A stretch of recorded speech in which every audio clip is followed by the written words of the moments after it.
এনায়েত ভাই সম্ভবত আমার মনে হয় অনেকদিন আমাদের সাথে কথা হয় নাই। আমরা স্ট্র্যাটেজিক কারণে আমরা কিছুদিন নিশ্চুপ ছিলাম আমাদের সংস্কার বিষয়ে। আমি বলাবলি করি, আমি ভাই কথা কখনো রাখি না, আমি কোনো চালাকিও বুঝি না, বাই বর্ন আমি বাই নেচার আমি এরকম।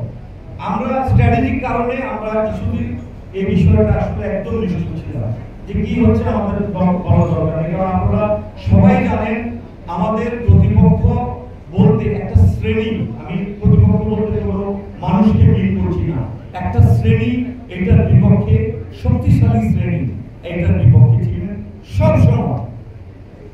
আমাদের অনেক চেষ্টার ফসল আমরা কিছুটা হলেও আমি মনে করি আমরা সফলতার দিকে যাচ্ছি। আমরা যেমন আমাদের মন্ত্রণালয় থেকে জিনিসটা অলরেডি চূড়ান্ত হয়েছে এবং আমাদের উপদেষ্টা মানে আমাদের মন্ত্রী সিগনেচার করেছেন, এটা ভেটিং এর জন্য দিয়েছে।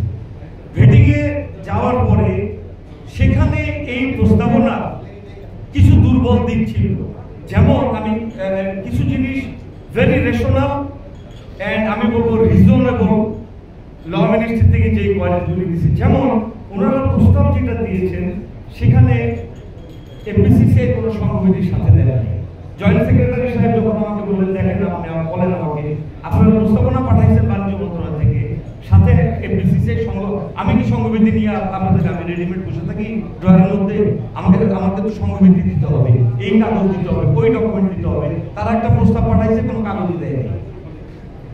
তখন তো আর কিছু বলা যায় না, তখন যদি বলতে হয় ঠিক আছে আপনি তাহলে বাণিজ্য মন্ত্রণালয়ের যে কোনো একজন কনসাইন অফিসারকে নিয়ে আসেন, আইনা মুখে অন্তত তাকে বলেন যে আমার এই ডকুমেন্টগুলি লাগবে, এই কাগজ লাগবে।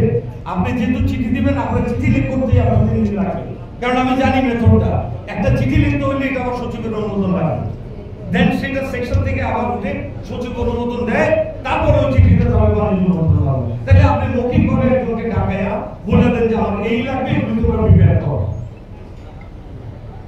সুপ্রিয়া পারভিন হলো উপসচিব আমাদের মাঝখানে, আপনারা অনেকে নাম জানেন। উনি তখন সুপ্রিয়া পারভিনকে ডাকায় বললো যে এই প্রস্তাবের এই লাইনগুলি আছে, তোমরা এগুলি প্রিপেয়ার করো, আমরা চিঠিটা দিতে আমার আরো 2 দিন লাগবে, কারণ সচিবের অনুমোদন লাগবে।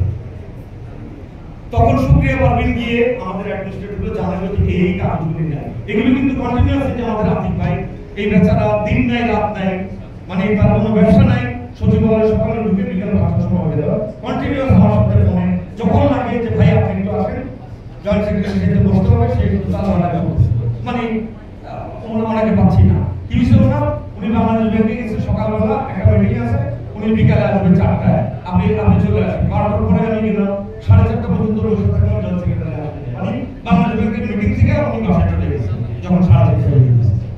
এইভাবে ধরেন আমরা দীর্ঘদিন এই যে পরিশ্রমগুলি করছি, ফিল্ম মেকিং এর মতো আমরা 3 ঘন্টার একটা ফিল্ম দেখি, ওই ফিল্মটা করতে লাগে অন্তত 300 দিন লাগে একটা ফিল্ম তৈরি করতে।